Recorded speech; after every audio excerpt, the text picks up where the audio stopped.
se você precisa escrever aqueles e-mails que são muito longos e geralmente você não consegue o retorno das pessoas que você precisa, aqueles e-mails eles viram muito mais uma ferramenta de registro ou para você depois falar com a pessoa que estava naquele e-mail que eu te mandei e você nunca leu, você precisa entender algumas dicas importantes para você construir um e-mail que realmente seja eficiente, que as pessoas leiam, consumam essa informação que é essencial.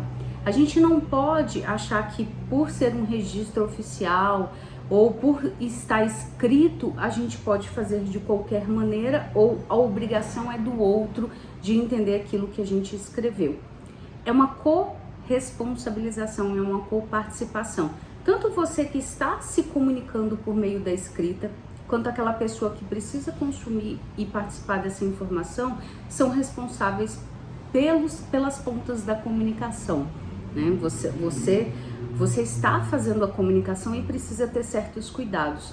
A pessoa que é prolixa por um e-mail, ela geralmente está causando uma reatividade da outra pessoa que já recebe. Então, se você recebe um e-mail extremamente longo, dificilmente essa pessoa vai ler. O que acontece? Muitas vezes não é uma escolha sua. Realmente o e-mail vai precisar ser longo. A questão não é que você não possa digitar, que você não possa escrever e-mails longos, e sim como você deve fazer isso para que você consiga realmente que as informações sejam assimiladas pela outra pessoa ou pelas outras pessoas.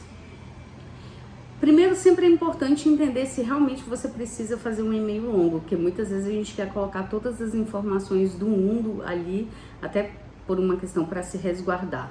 Então, entender, se você precisa redigir um e-mail que é longo, a primeira coisa que você deve fazer, escreva os tópicos principais para que você desdobre esses tópicos. Então, se eu quero, por exemplo, falar sobre uma tomada de decisão, o que eu vou fazer? Sobre o cenário, sobre os pontos importantes, sobre as questões críticas que podem ter impacto dessas decisões tomadas, sobre quais são essas decisões que precisam ser tomadas e as conclusões em relação a isso e os próximos passos. Eu estou só dando um exemplo, cada e-mail ele vai ser construído conforme aquilo que você precisa informar.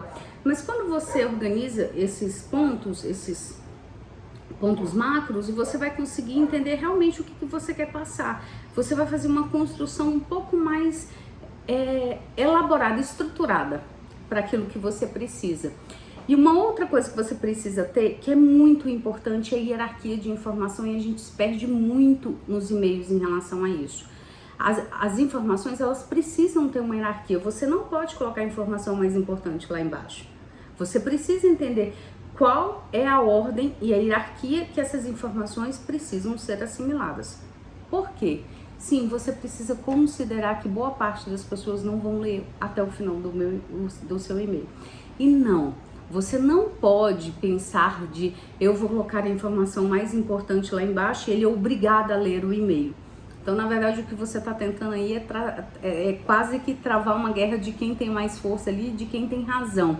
E a gente sempre perde, tá? Então, o seu objetivo como um comunicador é facilitar a vida da outra pessoa que está consumindo a sua informação. Não esqueça disso. Então, sim, você precisa de uma hierarquia dessas informações. E o que é importante também, o use e abuse de bullet points. Eu já li muito sobre isso, teve até uma vez que eu acho que relacionaram ao Google a informação de que ele estava banindo das apresentações os bullet points, os pontinhos lá. E-mail, seja como você escolher, ajuda, porque se são pontos curtos, rápidos e que precisam de atenção em relação a um tópico, eles vão ajudar visualmente. E a formatação do seu e-mail conta muito, o que significa que é para você evitar aqueles textos corridos, parece que você está lendo um livro. Se os seus e-mails não tem tópicos, não tem bullet points, não tem separação entre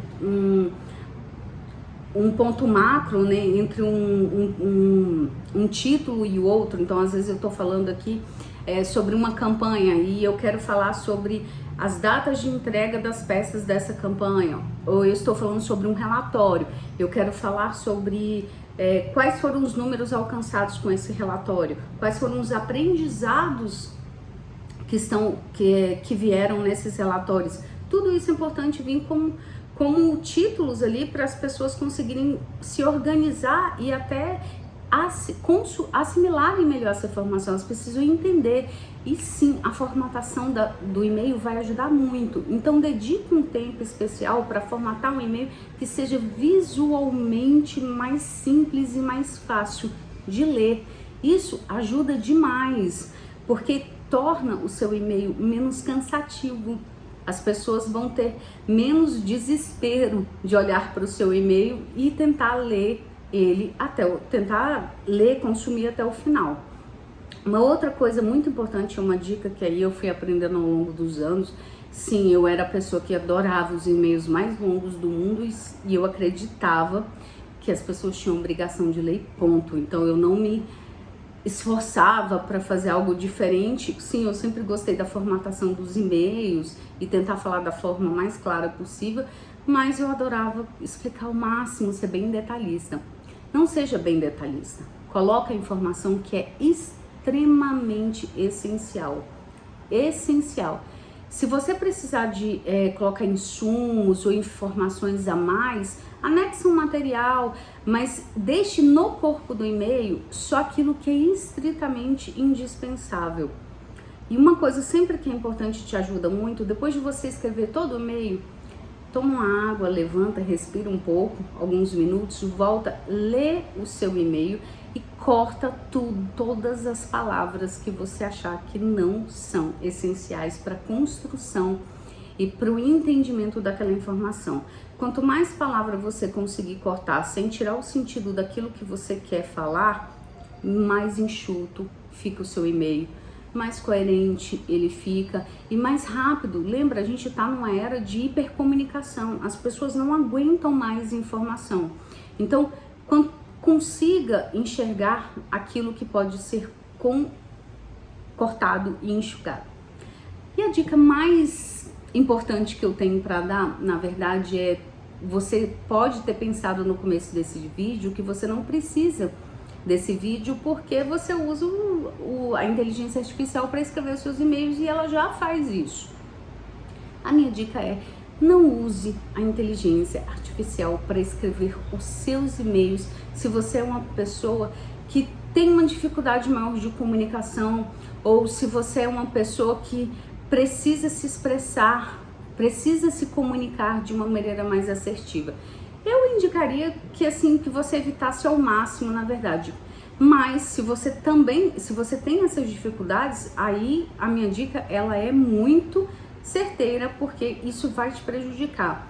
Quando você está construindo um e-mail, você está treinando a sua comunicação, você está treinando o seu raciocínio, você está treinando a hierarquia da informação. E quando você treina a hierarquia da informação, por exemplo, no e-mail, você começa a ter esse raciocínio que te ajuda quando você está conversando com alguém, quando você está numa reunião. Então, a inteligência artificial ela pode te ajudar muito nessa parte operacional, que escrever em um e-mail é operacional, mas ela também pode deixar de ser a construção do e-mail pode deixar de ser uma ferramenta importante para você treinar e melhorar a sua comunicação, melhorar a forma com que você se relaciona com as pessoas. Então, ali de como você vai posicionar as coisas com mais gentileza, com mais educação. Então, não deixe de treinar, não deixe de fazer às vezes esse operacional para você conseguir ir evoluindo na sua comunicação.